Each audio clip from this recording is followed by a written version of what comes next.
السلام علیکم ناظرین، پاک سٹیز کی تیسری قسط میں خوش آمدید۔ آج ہم بات کریں گے پاکستان کے انتہائی جنوب مغرب میں واقع شہر گوادر پر، جو صوبہ بلوچستان میں موجود ہے۔ اس شہر کے کنارے پر دنیا کا سب سے بڑا تجارتی راستہ موجود ہے۔ اس شہر کا نام بلوچی زبان کے دو الفاظ گوات یعنی کھلی ہوا اور در جس کا مطلب دروازہ ہے یعنی ہوا کا دروازہ۔ اس شہر کا پرانا نام گوات در تھا، جو بگڑ کر اب گوادر بن چکا ہے۔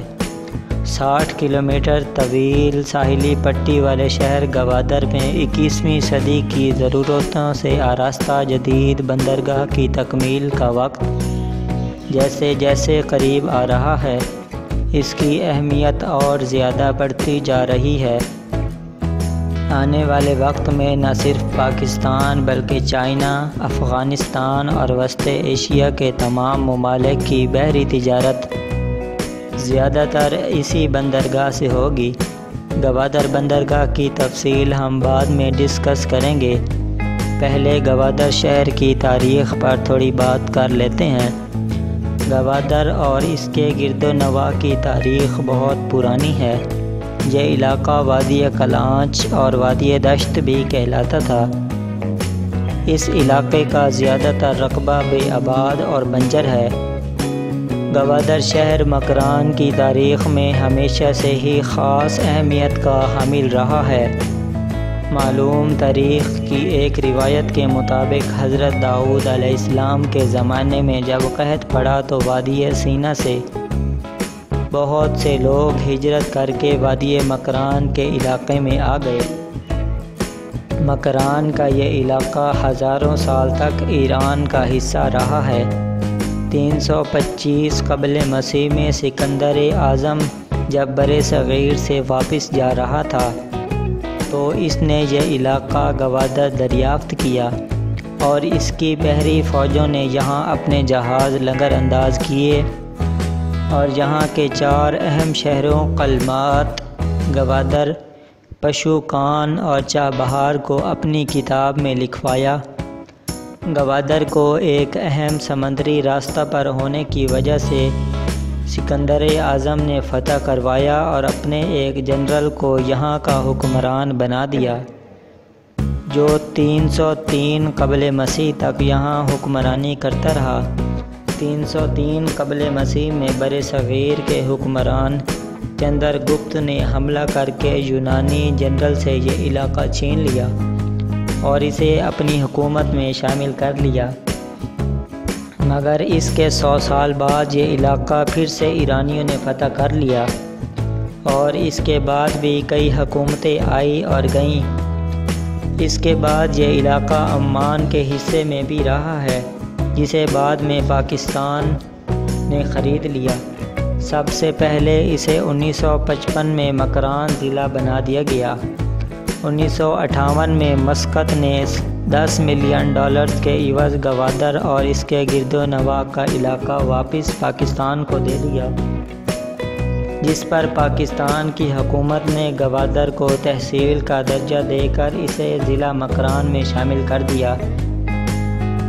1 جولائی 1970 کو جب 1 یونٹ کا خاتمہ ہوا تو بلوچستان بھی ایک صوبے کی حیثیت اختیار کر گیا اور مکران کو ضلعی اختیار مل گئے، اور 1 جولائی 1977 کو 3 شہروں تربت، پنجگور اور گوادر، ان تینوں کو ضلعوں کی حیثیت دے دی گئی۔ اب ہم بات کرتے ہیں گوادر شہر میں موجود گوادر کی بندرگاہ پر، جو بحیرہ عرب کے سرے پر خلیج فارس کے دہانے پر واقع ہے۔ اس کے ساتھ ساتھ گوادر بندرگاہ کراچی کے مغرب میں تقریباً 460 کلومیٹر، پاکستان کی سرحد کے مشرق میں ایران سے 75 کلومیٹر اور شمال مشرق میں بحیرہ عرب کے پانی کے اوپر سے عمان سے 380 کلومیٹر کے فاصلے پر واقع ہے۔ گوادر بندرگاہ کی ایک اہمیت یہ بھی ہے کہ یہ آبنائے ہرمز کے قریب واقع ہے۔ جو خلیجی ریاستوں کے تیل کی برآمدات کا واحد بحری راستہ ہے۔ اس کے علاوہ افغانستان، جسے کوئی سمندر نہیں لگتا، اور وسطی ایشیا کی ریاستیں جو توانائی کی دولت سے مالا مال ہیں، گوادر بندرگاہ ان کے لیے بہت اہم ہے۔ اسی کے ساتھ ساتھ گوادر کی سب سے بڑی اہمیت یہ بھی ہے کہ یہ سمندر کے جس حصے پر موجود ہے وہاں کا پانی سارا سال گرم رہتا ہے۔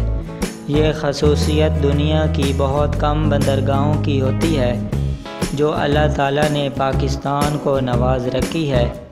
ہمیں بس قدر اور محنت کرنے کی ضرورت ہے۔ گرم پانی والے سمندری حصے پر تمام سال تجارتی جہازوں کی آمد و رفت جاری رہتی ہے اور مختلف اشیاء کو سمندری راستے سے ترسیل کرنے میں کوئی مشکل نہیں ہوتی۔ اس کے برعکس جو بندرگاہیں ٹھنڈے پانی پر واقع ہوتی ہیں، ان سے تجارت بہت مشکل اور سال کے ٹھنڈے مہینوں کے دوران تجارت ممکن ہی نہیں رہتی، کیونکہ ان پانیوں پر برف جم جاتی ہے جس سے بحری جہاز آگے چل نہیں سکتے۔ اسی کے ساتھ ساتھ ملک پاکستان گوادر بندرگاہ کی وجہ سے خطے میں تمام ممالک سے اہم پوزیشن کا حامل ملک ہے۔